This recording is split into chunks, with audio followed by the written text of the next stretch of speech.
యేసుక్రీస్తు నామములో మీ అందరికీ వందనాలు. కళ్ళు మూసుకొని చిన్న ప్రార్థన చేసుకుంటాం. ఆశ్చర్యకరుడా యేసయ్య, నీకు వందనాలు, స్తోత్రాలయ్య.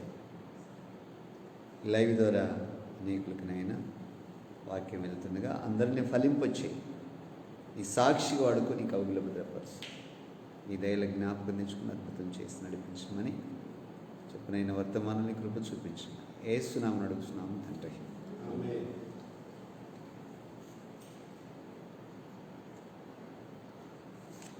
విలాప వాక్యముల గ్రంథం, విలాప వాక్యములు. ఇర్మియా రాసిన విలాప వాక్యం.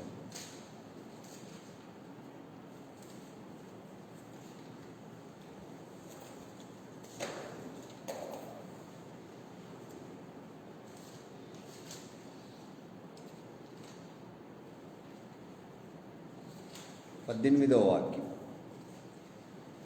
Second line. మూడో అధ్యాయం, విలాప వాక్యములు 3వ అధ్యాయం 18వ వాక్యం, సెకండ్ లైన్. చాలు, అండర్లైన్ చేసాను. యెహోవాయందు నాకిక ఆశ లేదనుకుంటుంది. అమ్మాయి, యెహోవాయందు నాకు ఆశ లేదనుకుంటుంది అని రాస్తుంది బైబిల్.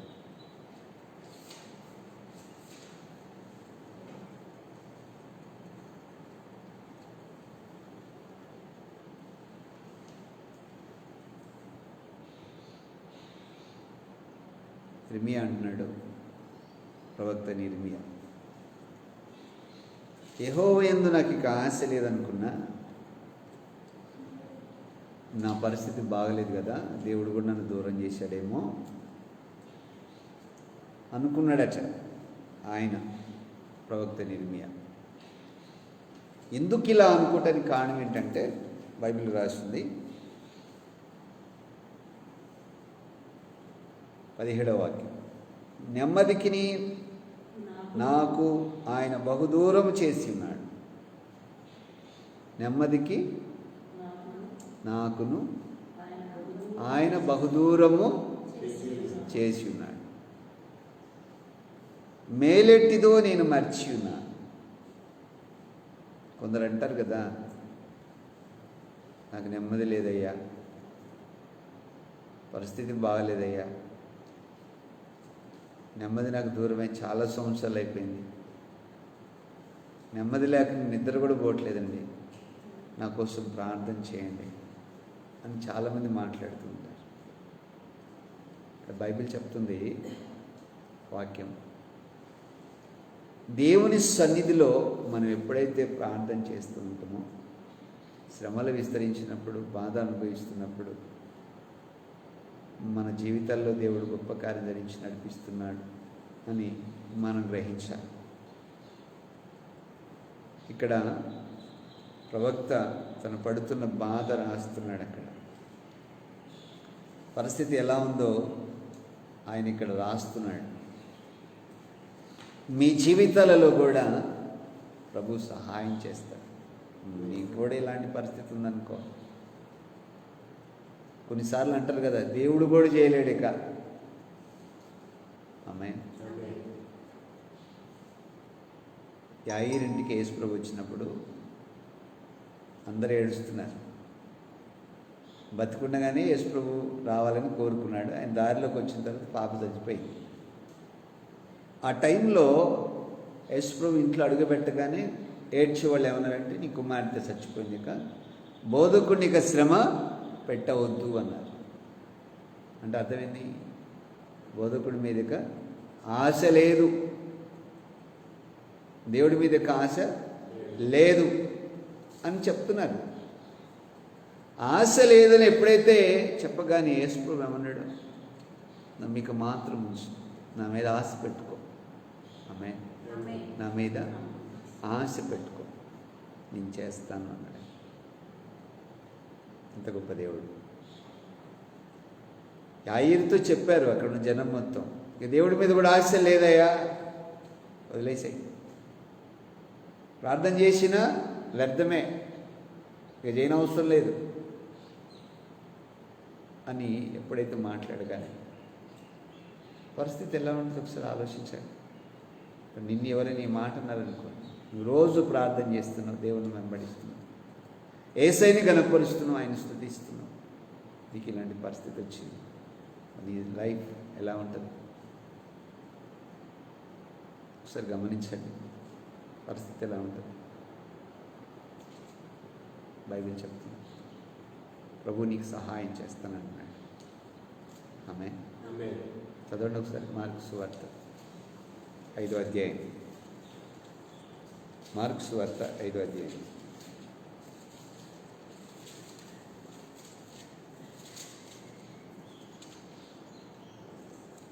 మార్కు సువార్త 5వ అధ్యాయం 35వ వాక్యం. ఆయన ఇంకనూ మాట్లాడుచుండగా సమాజ మందిరపు అధికారి ఇంటి నుండి కొందరు వచ్చి, నీ కుమార్తె చనిపోయినది, నీవిక బోధకుడిని ఎందుకు శ్రమ పెట్టుదు అనిరి. అంటే ఇక బోధకుడు వల్ల కూడా దేవుని మీద కూడా ఆశలు లేవు, ఇక టోటల్ కులాప్స్ అయిపోయింది నీ లైఫ్, నీ కుటుంబ నాశనం అయిపోయింది, నీ పిల్లలు చచ్చిపోయారు. అమ్మాయి యోబు లైఫ్ చూడండి అండి, పిల్లలు చచ్చిపోయారు, పిల్లలు 10 మంది పిల్లలు చచ్చిపోయారు, ఆస్తి నాశనం అయిపోయింది, ఎవ్వరు లేరు, ఒక్కడే మిగిలాడు. భార్య కూడా ఏమంటుంది, భార్య ఆధారం అని అనుకుంటే భార్య కూడా ఏమంటుంది, యథార్థతను విడిచిపెట్టి ప్రార్థన చేయటం మానేసి యథార్థతను విడిచిపెట్టేసి భక్తి వదిలిపెట్టేసి నువ్వు చచ్చిపో ఇంకెందుకు నీ భార్య కూడా. పోనీ స్నేహితులు ఉన్నారనుకుంటే స్నేహితులు కూడా విరోధంగా మాట్లాడారు. వాళ్ళు ఏం మాట్లాడుతున్నారు వాళ్ళకి అర్థం కాదు అసలు. అలాంటి పరిస్థితులు వాళ్ళు ఉన్నప్పుడు ఎలా ఉంటుందో ఒకసారి ఆలోచించాలి. కానీ యోబు అంటాడు, బ్రతుకుదామన్నా కానీ పర్లేదులే, ఆరోగ్యం ఏమైనా ఉందిలే అనుకుంటే ఆరోగ్యం కూడా, బాడీ కూడా ఏమైంది, పురుగులతో అయిపోయింది, రోగంతో నిండిపోయింది.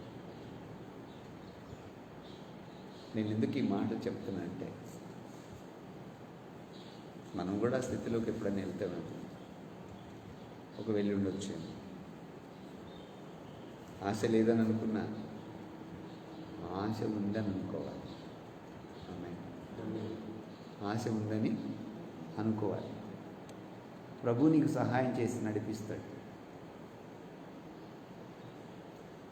దేవుడు నీకు సహాయం చేసి నేను నడిపిస్తాడు. నిజంగా నేను ఈ వాక్యాన్ని చదివినప్పుడు ఆశ లేదు అనుకున్నా, తన జీవితంలో గొప్ప మిరికిల్ చేస్తున్నాడు. యాయీరు జీవితంలో కూడా ఆశతో ఆయన పాదాల మీద పడ్డాడు. ఇంటి దరిదాపులకు వచ్చిన తర్వాత కూతురు చనిపోయింది.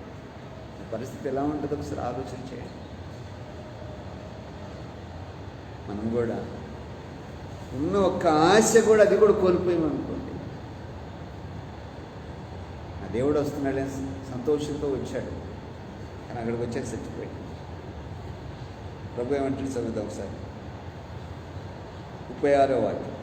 యేసు వారు చెప్పిన మాట లక్ష్య పెట్టక భయపడకము, నమ్మిక మాత్రం ఉంచుమని సమాజ మందిరము అధికారితో చెప్పాడు. నమ్మిక మాత్రం ఉంచు, ప్రభు సహాయం చేస్తానని చెప్పారు. నా మీద ఆశ పెట్టుకోమన్నాడా లేదా? పెట్టుకోమని. మీరు కూడా ఎందుకు బతుకుతున్నామని కొందరు అనుకుంటారు మిమ్మల్ని గురించి. ఆ టైంలో ఏమనలేము వాళ్ళని. దేవుని మీద బ్రతుకుతున్నాం, దేవుని కోసమే బ్రతకాలి, ఒక ఆశ నీలో ఉండాలి. ఆమేన్. చదువుదాం బైబిల్. విలాప యోబు గ్రంథము 17వ అధ్యాయము. యోబు గ్రంథం, యోబు గ్రంథం 17వ అధ్యాయం 15వ వాక్యం చదవండి ఒకసారి. నాకు నిరీక్షణ ఆధారమేమి, నా నిరీక్షణ ఎవరికి కనబడదు. నాకు నిరీక్షణ ఆధారం ఏది? నా నిరీక్షణ ఎవరికి కనబడును? ఇప్పుడు కుంగిపోయేవాడి లేవలే స్టేజ్లో ఉన్నావు, శ్రమలో ఉన్నావు, బాధలో ఉన్నావు, హింసల్లో ఉన్నావు, ఏబులాగా అయిపోతున్నావు, పరిస్థితి దారుణం అయిపోతుంది. నేను నమ్ముకున్న దేవుడు ఏడి అని ఎవరైనా అడుగుతున్నారనుకో, ఎలా ఉంటుందో ఒక్కోసారి పరిస్థితి. అందుకే ప్రభు మాట్లాడుతుంది, నేను ఎవరికి కనపడతా, ఏమని చెప్పుదును? ఏమంటాడు? నా నిరీక్షణ ఎవరికి కనపడాలి? నా నిరీక్షణ ఆధారం ఏది? నేను ఎవరికి నా నిరీక్షణ చెప్పగలను? పౌలు అంటాడు, ఈ నిరీక్షణ మిమ్మలను సిగ్గుపరుస్తాను. ఈ నిరీక్షణ మిమ్మలను సిగ్గుపరుస్తాను. యేసయ్య మీద మీరు అనుకుంటే యేసయ్య మిమ్మల్ని సిగ్గుపరచాడు. ఆమేన్. యేసయ్య మిమ్మల్ని యేసయ్య మీద ఆనుకోవాలి. ఆయన సన్నిధిలో మీరు కనిపెట్టుకుని ప్రార్థన చేయాలి. ఈ నిరీక్షణ మిమ్మలను సిగ్గుపరచు, మిమ్మల్ని స్థిరపరుస్తాడు.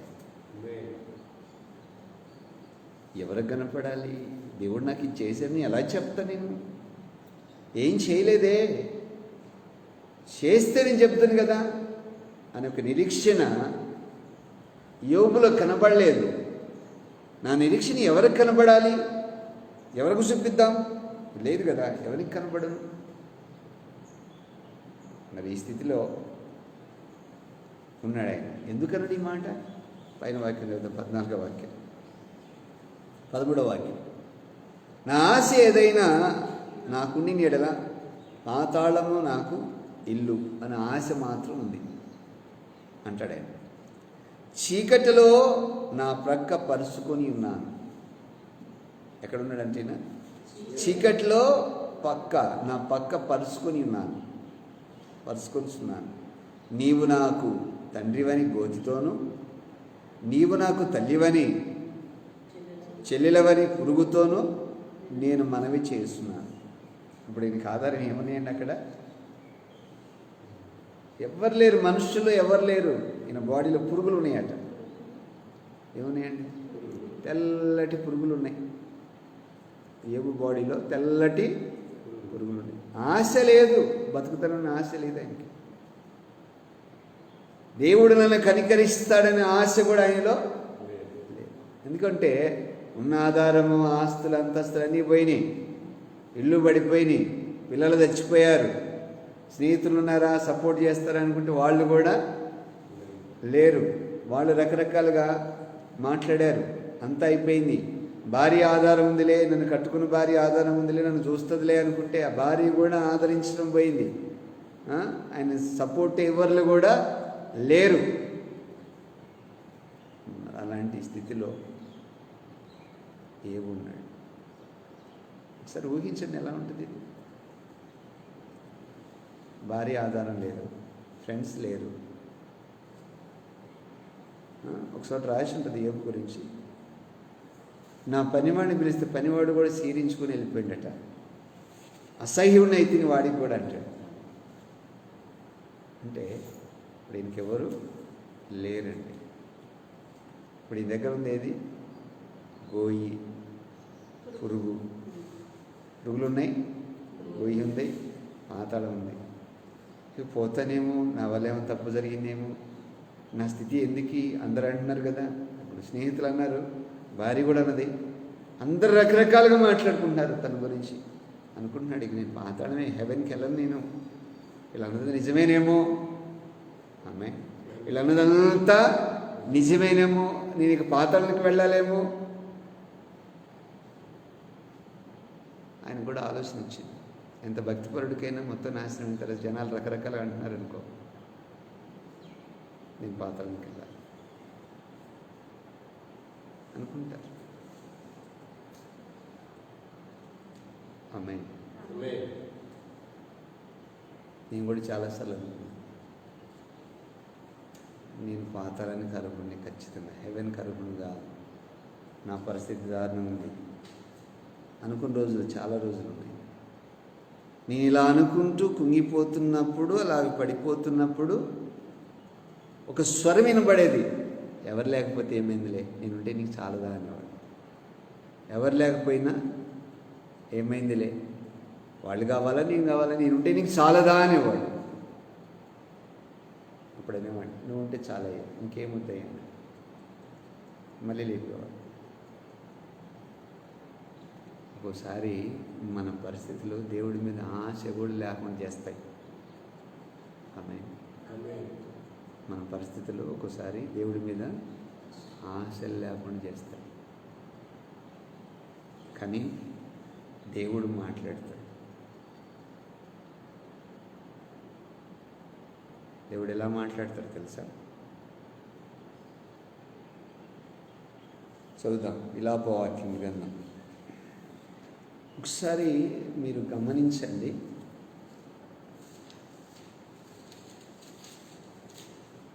యోబు పండుకుంటే యోబు బాడీ అంతా కూడా పురుగులు పట్టి వాసన రాదా? ఎలా ఉంటుంది ఒకసారి? నీస్ కంపోస్ట్ ఉంది. చిన్న గాయం పడితే గాయం మానకపోతే షుగర్ వ్యాధులకి ఎంత వాసన. నేను ఒకసారి ఒక వ్యక్తికి ప్రేయర్ చేశాను, మీరు నమ్ముతారన్నారు కానీ, గిలక దగ్గర నుంచి కిందకల్లా కాలంతా పుండుబడి తినేస్తాడు. పైన ఈ పాదం మీద పడ్డది, ఆ పుండు కిందకు వచ్చేసింది. ఆయన తినుకుంటా తెల్లగా ఎముకలు కనపడతాయి. పెద్ద కవర్ ఒకటి కట్టుకొని తీసుకుని వచ్చారు, ఈగల వెళ్తున్నాయి అని. దాంట్లో రసం, ఆ పుండు యొక్క రసం ఎంత గారింది తెలుసా? దగ్గర దగ్గర 1/2 లీటర్ ఉంటుంది ఆ రసం. నా దగ్గర పట్టుకొని వచ్చారు వ్యక్తి. కవ్వరు తీస్తే చుట్టుపక్కల జనము దగ్గర దగ్గర ఆ 10 అడుగుల వరకు దూరంగా జరిగిపోయారు జనాలు. కవ్వరు తీయనంతసేపు మోకల్లాగా కవర్ కట్టుకొని వచ్చారు. కవర్ తీయనంతసేపు వాసన లేదు. కవర్ ఎప్పుడైతే తీశారో వాసన. నేను ఒక కొత్త సబ్బు ఇచ్చి బయట కడుక్కోయ్యా అని చెప్పేస్తున్నాను. కడుక్కొని వచ్చాడు. వాసన కడుక్కొని వచ్చిన తర్వాత కొత్త కొబ్బరి నూనె బాటిల్ ఒకటి తీసుకుని వచ్చాను. అతను ఎందుకు వచ్చాడో తెలుసా? నా చేత గాయం మీద కొబ్బరి నూనెతో నా చేత రాయించుకోవాలని వచ్చాడు ఆయన.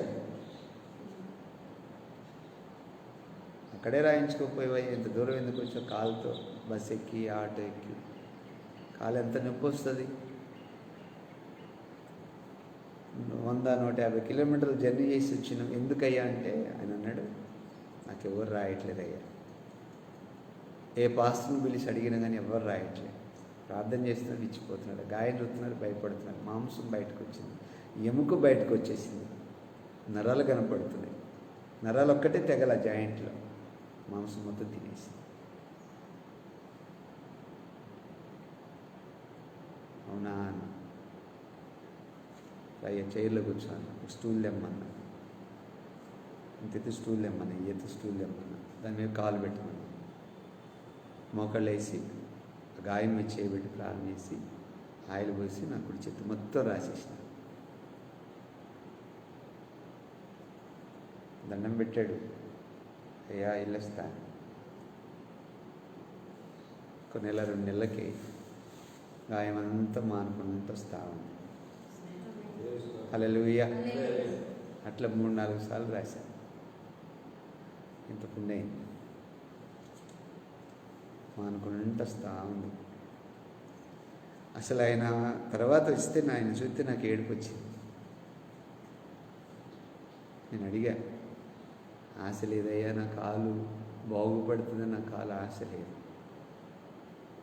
డాక్టర్లు చేతులు ఎత్తేసారు, కట్ చేద్దాం అనుకుంటారు మోకాళ్ళ దాకా. ఆశ లేదు. ఎందుకు తగ్గింది ఇదిలాగంటే, అయినా ఆటోను బస్సు దిగేటప్పుడు ఒక రేకు కోసిపోయిందంటే ఆయన చెప్పులో నుంచి. రేకు మెట్ల దగ్గర ఒక రేకు కోసిపోయిందట. అది తగ్గిపోయింది కదా అని చెప్పేసి ఏదో ఒక ఆయింట్మెంటో ఇంజక్షన్ చేపిస్తామంటే అది రోజు రోజుకి పెరుగుతూ ఉంది. అది షుగర్ ఉందా అని అడిగారు, షుగర్ లేదన్నారు. మరి ఎందుకు ఇలా పెరుగుతుందంటే డాక్టర్లు కూడా అర్థం కాదు. క్యాన్సర్ పుండా అంటే క్యాన్సర్ పుండు కూడా కాదు.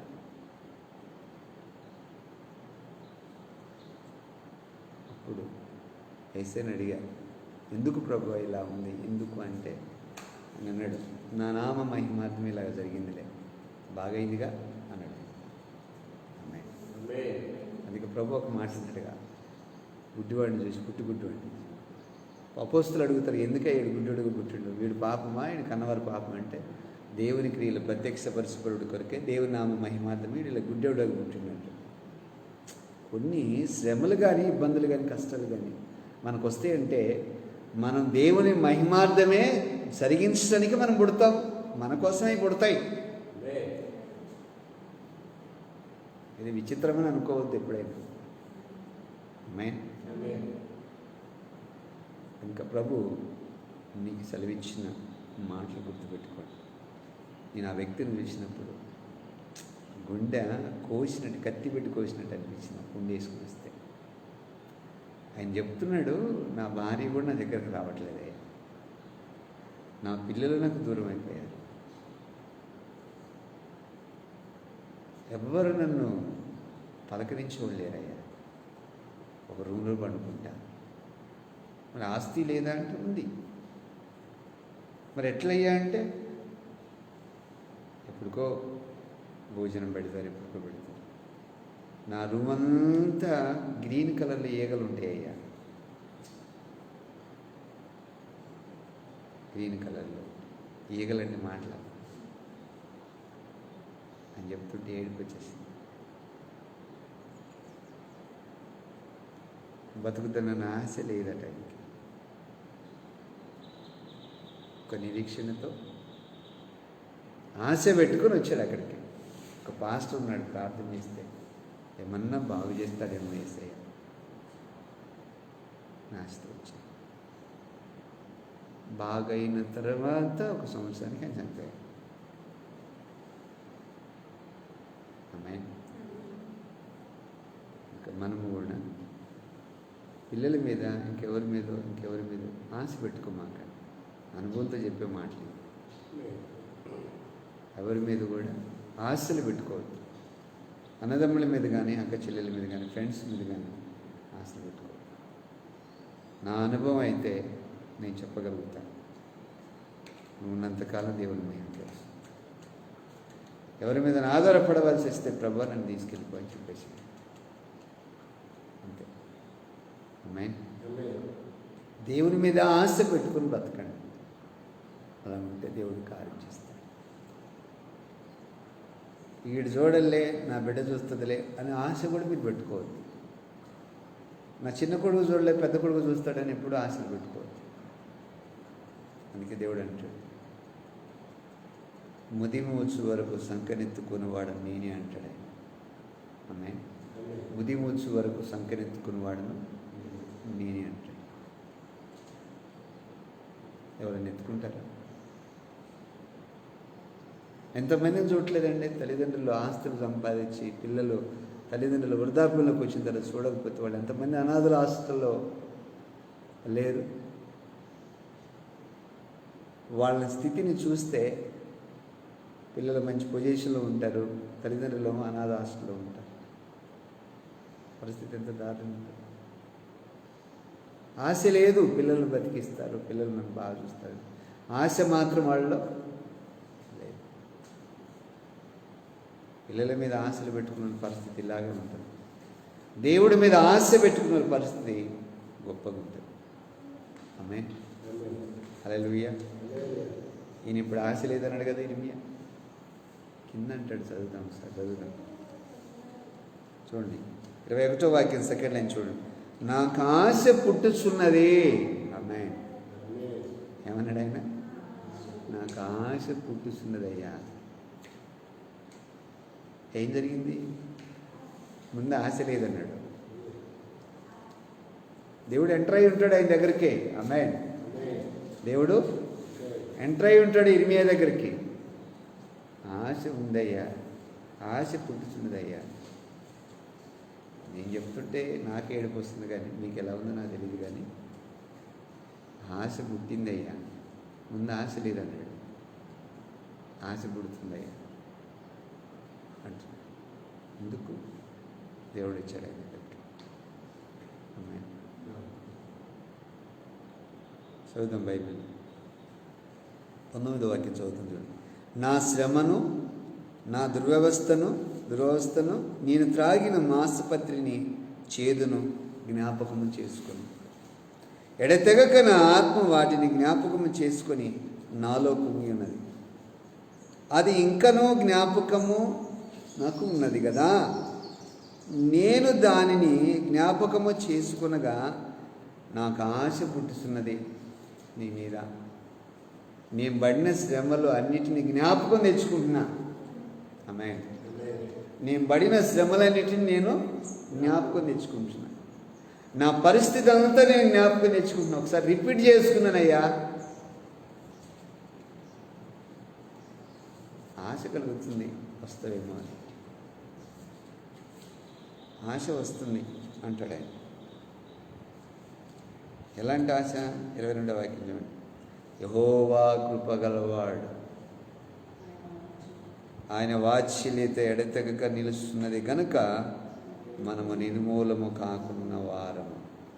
ఆమేన్. హల్లెలూయా. వాత్సల్యత అంటే కనికరం, దయ నా మీదకి వచ్చేసింది, నా మీదకి వచ్చేసింది.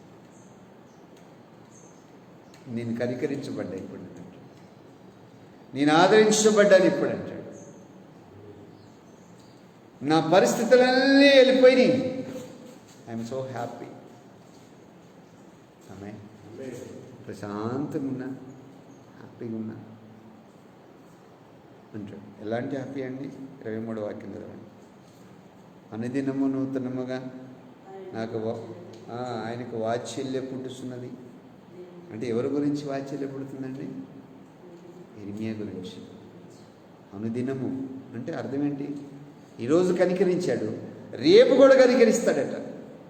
అనుదినం అంటే ఒకరోజు కాదు, ప్రతిరోజు నన్ను కనికరిస్తున్నాడు, ప్రతిరోజు ఆయన దయ చూపిస్తున్నాడు నా మీద. అందుకే అంటాడు ఆయన, ఎంతైనా నువ్వు నమ్మదగిన వాడు అంటే. ఆమేన్ చెప్పండి. ఎంతైనా నమ్మదగిన వాడు. అండర్లైన్ చేసుకోండి.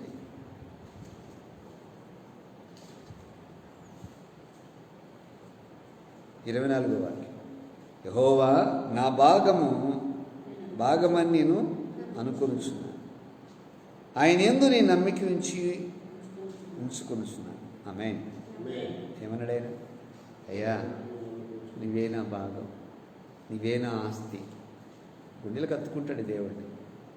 నీవే నా భాగం, నీవే నా ఆస్తి. ఇంకేమన్నాడు ఆయన? నేను ఆయన యందు నమ్మిక ఉంచుకొనుచున్నాను. నేను ఆయన యందు నమ్మిక ఉంచుకొనుచున్నాను. ఒకసారి మీరు ఆలోచన చేయండి, ఈ వాక్యాన్ని గుర్తుపెట్టుకోండి. దేవుడు మన జీవితాలలో కార్యం చేసి నడిపిస్తున్న నమ్మదగిన దేవుడు మన పట్ల కార్యం చేస్తాడు. బతుకుతామన్న ఆశ లేదంటారు, లేపుతాడన్న ఆశ లేదంటారు చాలామంది. నిన్న ఆయన ప్రేమిస్తున్నాడు, అనుదినము నీ కుటుంబం మీద కృప చూపిస్తున్నాడు, అనుదినము కనికరము నీ మీద పడుతుంది, ఆయన దయ నీ మీద పడుతుంది, నీ పిల్లల మీదకి వస్తుంది, నీ మీదకి వస్తుంది. అనుదినము ఆయన కృప నీ మీద చూపిస్తున్నాడు. నువ్వు నమ్ము చాలంతే, నమ్ము చాలంతే. నేను స్థిరపరుస్తాడు. గొప్ప వాత్సల్యముతో దేవుడు నిన్ను నింపుతాడు, గొప్ప వాత్సల్యముతో యేసుని నింపుతాడు, కృపతో నింపుతాడు, కనికరముతో నింపుతాడు, దయతో నింపుతాడు, నీ పట్ల కార్యం చేస్తాడు. ఆమేన్. హల్లెలూయా. ఇంకొక మాట చెప్తాను మీకు. ఒక ఇంట్లో యేసుప్రభు కూర్చుంటారు, పైన కింద నుంచి పేషెంట్ని తీసుకురావడానికి ప్లేస్ లేదు, జనాలకి కీర్చిపోయారు. పైన పెంకులు తీసి కడ్డీలు కోసి 4 తాళ్లతో కిందకి పేషెంట్ని దించుతారు మంచం మీద. ఎన్ని సంవత్సరాలు అవుతుందో ఆ పక్షవాత రోగి మంచంలో పడిపోయి. అక్కడ రాసి ఉంటుంది, ఇలా తిన్నగా చూస్తే 4 వైపు చూస్తాడట. ఆ 4 వైపు ఇలా చూస్తాడంట కడ్డీలు కోసేటప్పుడు. వాళ్ళ వైపు చూసి వాళ్ళని కనికరించి ఈ పేషెంట్ని కనికరిస్తా. లేచి నీ పరుపుని ఎత్తుకుని మనసు తీసుకుని వెళ్ళంటాడు. అమ్మాయి సూపర్ దేవుడు ఆయన. అమ్మాయి సూపర్. ఇక ఆయన తర్వాత ఇంకెవడు లేడు. ఎవడన్నా ఉన్నాడు అంటే ఇక ఆయన మించినోడు ఎవడు లేడు. ఆయన తర్వాతే. ఆయన కనికరం అలా ఉంటుంది, ఆయన వాత్సల్యత అలా ఉంటుంది, ఆయన దయ ఆయుష్కాలం అంతా ఉంటుంది. ఆయుష్ అంటే తరతరాలు అలా గుండిపోతుంది. ఆయన దయ ఈ విధంగా ఉంటుంది. ఆమేన్.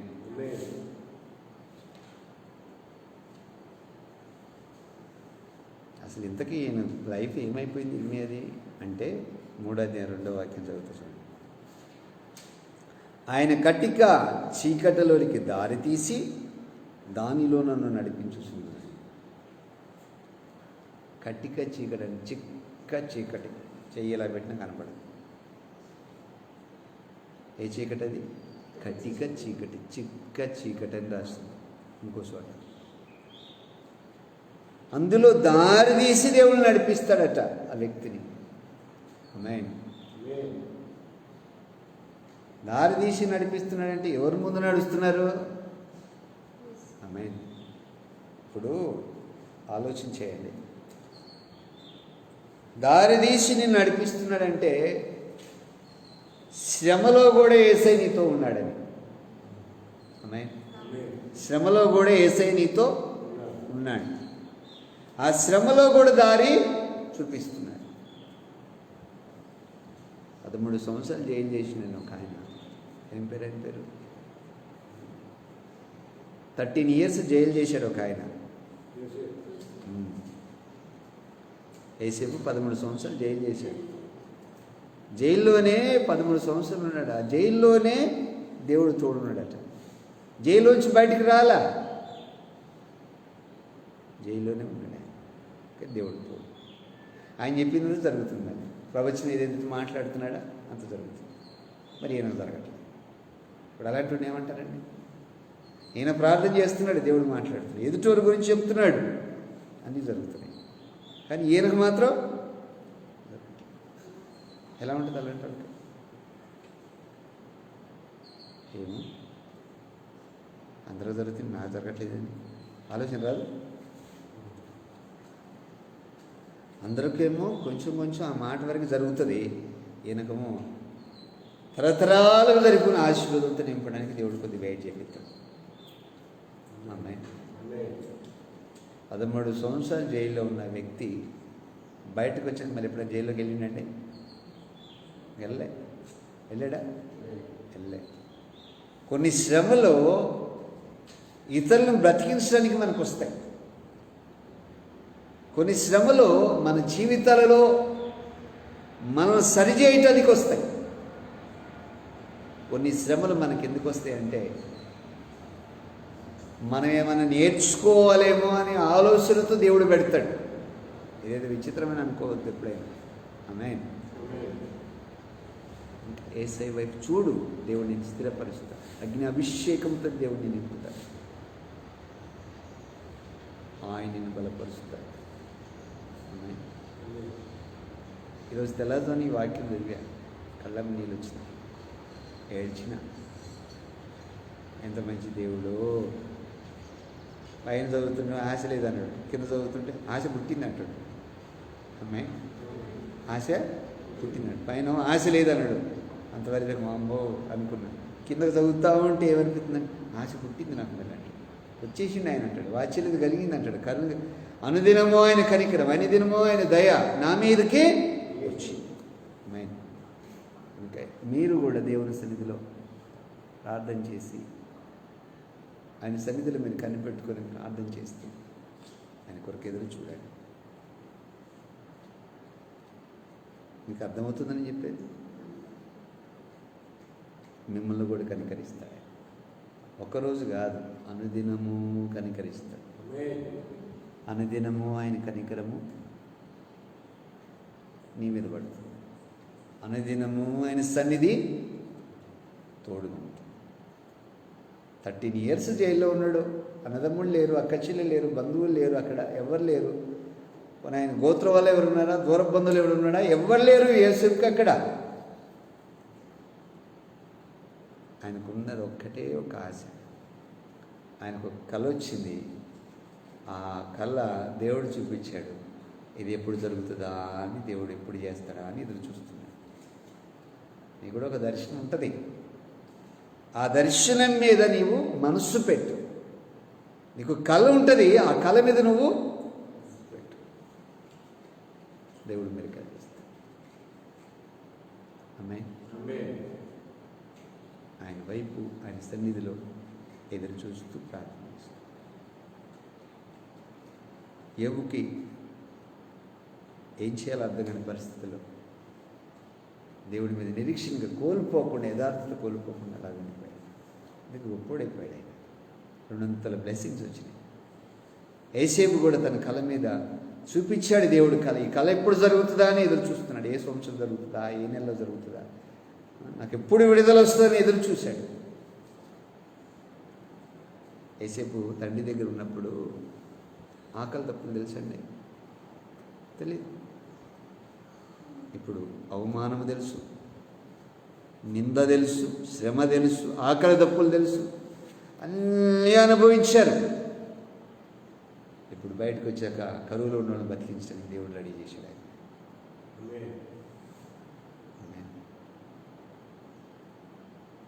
వస్త్రం తీసి కాళ్ళు చేతులు కట్టుకొని తీసుకుని వెళ్ళిపోతుంటే, విచిత్రమైన పని కలిగిన వస్త్రం వేసుకున్న వ్యక్తి నిలువుటంగి ఆ వస్త్రం తీసేస్తే, వస్త్రాలు లేక కూడా ఇబ్బంది పడి ఉంటాడు కదండి. కొన్నిసార్లు వేసుకున్న బట్టలే వేసుకోవాల్సి వస్తుంది. కొత్తగా కొనుక్కుందామన్నా కానీ రావు, అలా చేస్తాడు అంతే. కానీ నిరీక్షణ కోల్పోవద్దు, ప్రభు మీద ఆశ కోల్పోవద్దు. ఫైనల్గా ఒక వాక్యం చూపిస్తాను.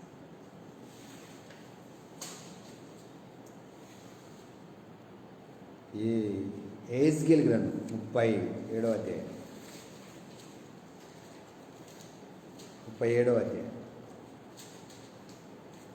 వాక్యం. అప్పుడు ఆయన నాతో ఇట్లనేను, నరపుత్రుడా, ఈ ఎముకలు ఇశ్రాయేలు అందరినీ సూచించుతున్నవి. వారు మన ఎముకలు ఎండిపోయినో, మన ఆశలు విఫలమైపోయినో, మన నాశనమైపోతామని అనుకున్నారయ్యా. అమ్మాయి కనబడిందా? ఏమంటున్నారు? మన ఎముకలన్నీ ఎండిపోయినాయి, మన ఆశలు విఫలమైపోయినాయి, మన నాశనం అయిపోతుంది అనుకుంటున్నారు. ఆమేన్. దేవుడు అంటాడు, నీ ఎముకలు ఎండిపోవు. లోయలో ఉన్న ఎముకలకి ఎలా జీవం పోసి ఎలా నిలబెట్టానో మిమ్మల్ని కూడా అలా నిలబెడతా. మీరందరూ కనపడేలాగా నేను నిలబెట్టి సాక్షిగా ఉంచుతా. నా అరిచేతులలో మిమ్మల్ని ఎత్తుతా. దీపస్తంభం మీద దీపాన్ని ఎలా పెట్టి అందరికి కనబడేలాగా వెలిగినిచ్చేలాగా చేశానో మిమ్మల్ని అలాగా పెట్టేస్తా. ఆమేన్. నాకు ఒక నిరీక్షణ అండి, నాకు అండి చెప్పనా, దేవుని దగ్గర ఒక నిరీక్షణ ఉంది. కొందరినైనా రక్షిస్తానని నాకు నమ్మకం ఉంది. నేను చనిపోయే లోపల కొంతమందినైనా దేవునికి అప్పచెప్తాను ఒక నిరీక్షణ ఉంది.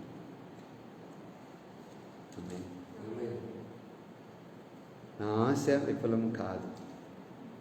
దేవుని దగ్గర ఫలం ఉంది నాకు. మీరు ఆదరణకర్త, ఆదరించువాడు సమీపంగా ఉన్నాడని గుర్తుపెట్టుకొని ఆయన సన్నిధిలో కనిపెట్టుకొని ప్రార్థన చేస్తూ ఆయన కొరకు ఎదురు చూస్తూ ఉంటే ఈ నిరీక్షణ మిమ్మలను సిగ్గుపరచు. ఆమేన్. కనుక గుర్తుపెట్టుకొని ఆయన సన్నిధిలో మీరు ఎదురు చూస్తూ, యేసయ్య కొరకు ఎదురు చూస్తూ అనుదినము ఆయన సన్నిధిలో ప్రార్థన చేసుకుంటూ ఉండాలి. ఆమేన్.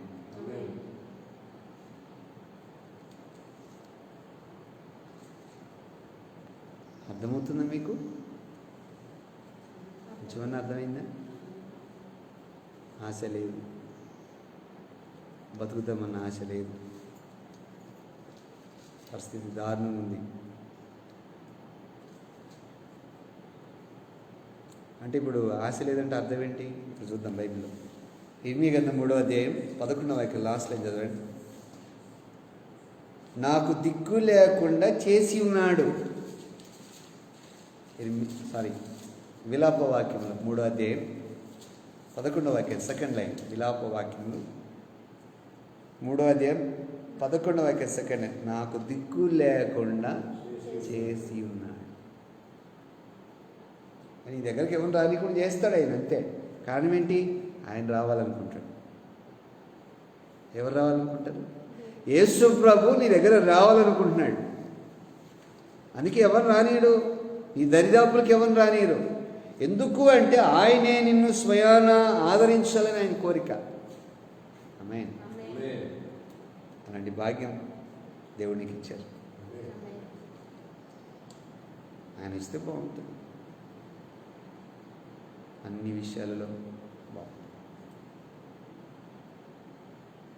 మీకు ఎప్పుడు తెలిసిన వాక్యం, కానాని పెళ్లి విందులో ఎంతోమంది విఐపీలు పిలువబడ్డారు. అవునా? ఎంతోమంది విఐపీలు పిలువబడ్డారు. నా తల్లిని మరి వచ్చి డైరెక్ట్గా వచ్చి యేసు ప్రభుకి ఎందుకు చెప్పింది? ద్రాక్షరసం అయిపోయింది, దాని సంగతి చూడని. ఆయన చేయగలడు. మరి అంతమంది ఏ అద్భుతం చేయలే. అది మొదటి క్రియ అని రాసింది బైబిల్. ఏ అద్భుతము అంటే అర్థం ఏంటి? ఆమె ఈయన ఎంతటి వాడో, ఎక్కడి నుంచి వచ్చాడో, ఏంటో ఒక నిరీక్షణ ఈయన గురించి ముందుగానే కనుగొనుగా, ముందుగానే దేవుని దగ్గర నుంచి రికార్డ్ అయింది ఈ హృదయంలో. ఆమెకి లైఫ్ అంతట్లో కూడా రికార్డ్ అయింది. మరి అలాంటి రికార్డు ఆయన దగ్గర ఉంది. అందుకే చెప్తుంది, తిన్నగా వచ్చి, అయ్యా ద్రాక్షరసం అయిపోయింది, సంగతి చూడు అంటే అని అర్థం. ఆశ అనుకుంది, నా దేవుడు చేయగలడని ఒక ఆశ ఆమెలో ఉంది. ఆమె హల్లెలూయా. యేసయ్య వైపు చూడండి, దేవుని సన్నిధిలో కనిపెట్టుకుని ప్రార్థించి, పరిస్థితులు ఎలా ఉండినా ప్రభు మాత్రం నీ మీద అనుదిన వాత్సల్యత, కృప, ఆయన కనికరము, దయ నీ మీదకి వస్తుంది. ఐఎమ్ రెడీ దేవుడా అని చెప్పండి. ఆమేన్. మీరు రెడీయేనా? రెడీ కదా? అలా ఉండండి, దేవుడు మిమ్మల్ని దీవిస్తాడు. ఇటు కృప మీకు అనుగ్రహించబడదు. కళ్ళు మూసుకొని చిన్న ప్రార్థన. మా నిరీక్షణకు ఆధారమగు తండ్రి, నీవు మా దేవుడవు. నిన్ను ఆదరిస్తూ స్థిరపరుస్తానని మాకు వాగ్దానం చేశావు. నీవే మా దేవుడు. ఆన్లైన్లో చాలామంది నీ బిడ్డలు వచ్చారయ్యా, వారు ఆశీర్వదింపబడుదురుగాక. అగ్ని అభిషేకంతో నింపు. బతుకుతారమన్న ఆశ లేదు, అలాంటి వారు నీ నామంలో బ్రతుకుదురుగాక. ఆశ పెట్టుకొని బ్రతుకున్నట్లు కార్యం చేసి నడిపించినాయి. నీ సన్నిధిలో దీవించబడినట్లు గొప్ప కార్యం చేస్తున్నాం. ఘనత, మహిమ, ప్రభావాలు మీరు పొందుకున్నాయి. నా నజరేయుడు, నా ప్రియుడైన యేసయ్య నామములో అడిగి వేడుకొని ప్రార్థన చేస్తున్నాను నా తండ్రి. ఆమేన్.